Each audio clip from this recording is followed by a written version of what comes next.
Abdul Samad atau Datus Sanggul dan Syekh Muhammad Arsad Al-Banjari atau Datu Kelampayan. Beliau adalah tokoh ulama di Kalimantan Selatan. Adapun kisah kedua tokoh ini yang dihubungkan dengan nama Kitab Barencong berawal Datu Kelampayan saat berada di Mekah Al-Mukarramah untuk menuntut ilmu, melihat sesuatu yang aneh dan ganjil, yang mana setiap hari Jumat saat ia berada di Masjidil Haram melihat seorang yang berpakaian lain dari orang Arab biasanya.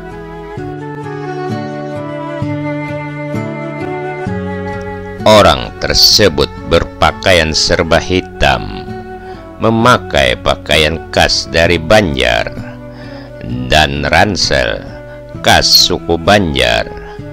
Dan setiap hari Jumat setelah selesai sholat Jumat dan berdoa, orang itu menghilang tanpa jejak.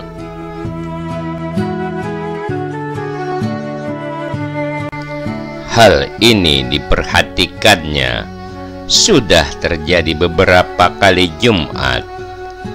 Siapakah orang itu dan dari mana datangnya? Hari Jumat yang akan datang akan kutunggu di tempat ini agar aku dapat mengenalnya, kata Datu Kelampayan.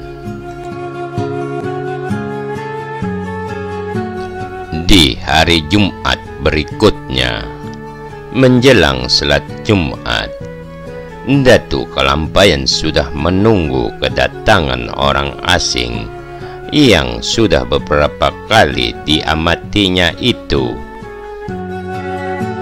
Ketika ia melaksanakan salat, Datu Kelampayan pun salat di sampingnya. Selesai salat Jumat dan berdoa, orang itu segera akan pergi. Namun dengan sigap, Datu Kelampayan menangkap dan memegang tangannya.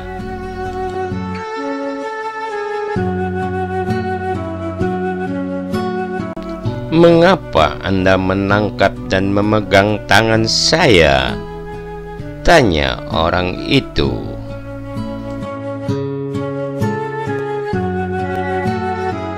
"Saya ingin bertanya," jawab Datu Kelampayan. "Siapakah Anda ini? Siapa nama Anda? Sepertinya Anda bukan orang sini.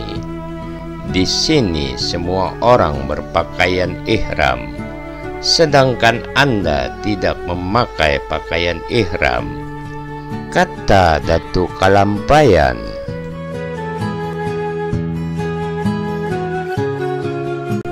"Nama saya Abdul Samad, berasal dari Palembang, mengembara menuntut ilmu agama kepada seseorang, dan sekarang menetap di Kampung Muning Tatakan, Rantau, Kalimantan Selatan," jawab orang itu.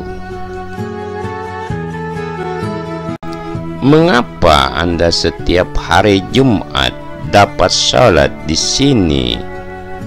tanya Datu Kelampayan. "Semua itu adalah anugerah Allah," kata Abdul Samad atau Datu Sanggul.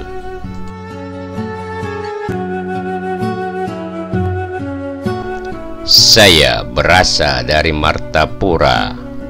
Sudikah kiranya Anda mampir ke rumah saya?" ajak Datu Kelampayan. "Baiklah," Jawab Datu Sanggul. Kemudian keduanya berjalan bersama menuju tempat tinggal Datu Kalampayan.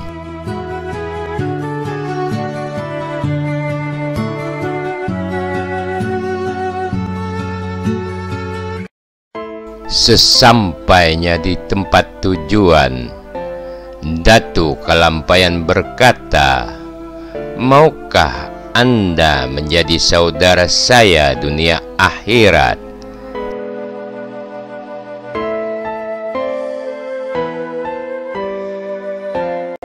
"Ya, kita bersaudara dunia dan akhirat," jawab Datu Sanggul.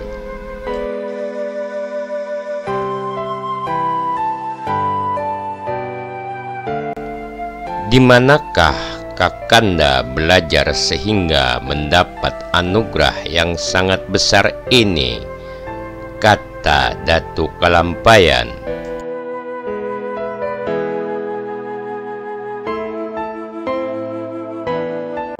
"Kakanda belajar dengan Datu Suban di Kampung Muning, Pantai Munggutayuh Tiwadak Gumpa, dan ia sekarang telah wafat," kata Datu Sanggul.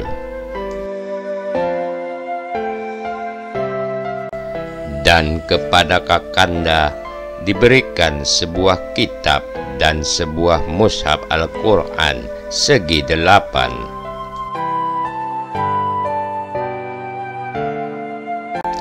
Kakanda belajar kepada Datu Suban isi kitab tersebut hingga selesai.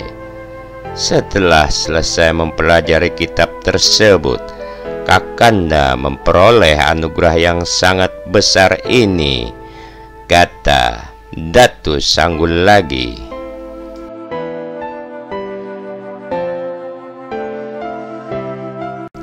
Mendengar cerita Datu Sanggul tentang isi kitab tersebut, Datu Kalampayan sangat tertarik untuk mengetahui dan mempelajarinya.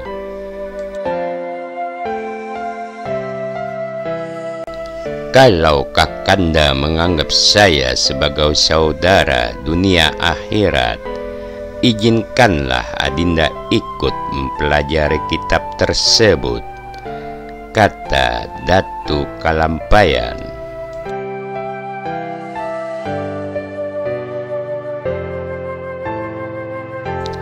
"Boleh saja Adinda mempelajari isi kitab tersebut, namun kitab ini harus dibagi menjadi 2 bagian.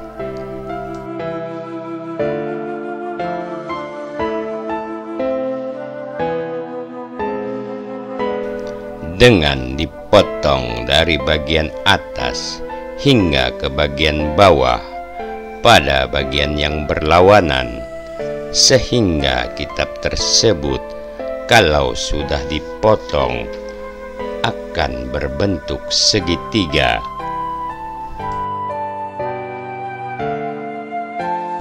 Dan silahkan Adinda memotongnya sekarang," kata Datu Sanggul.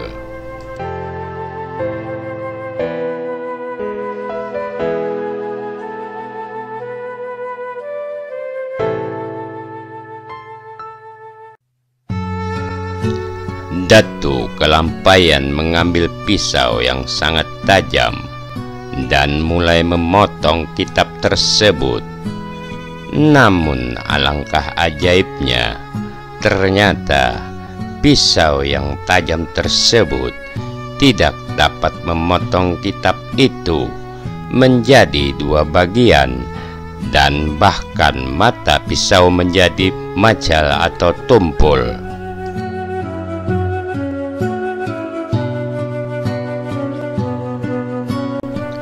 Kalau Adinda tidak dapat memotong kitab itu, maka Kakanda tidak akan dapat meminjamkannya, kata Datu Sanggul.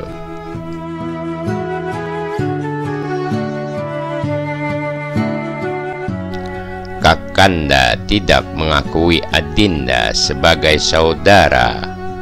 Kalau Kakanda tidak dapat membelahnya menjadi dua untuk Adinda, pinta Datu Kalampayan.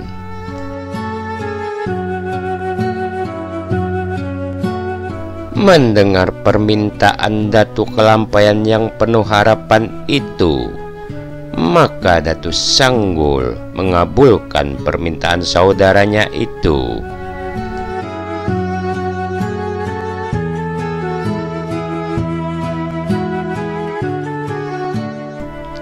Hanya dengan meletakkan kuku tangannya di tengah kitab tersebut, Datu Sanggul dapat memotong kitab itu menjadi dua bagian.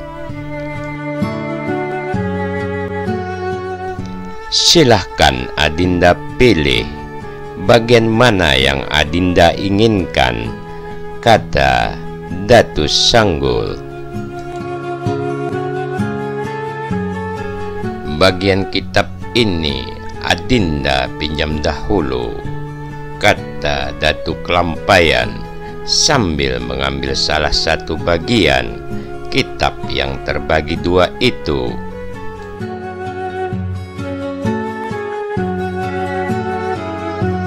Silahkan, sahut Datu Sanggul. Kitab ini hanya Kakanda pinjamkan kepada Adinda.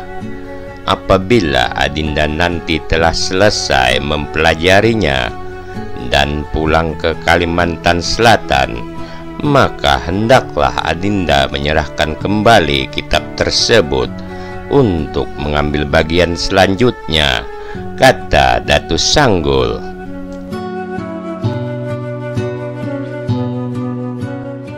Dengan kejadian inilah sehingga kitab itu bernama Kitab Barencong.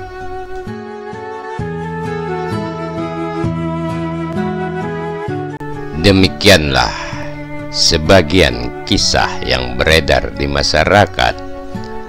Atas salah dan semua kekurangannya, banyak-banyak minta maaf.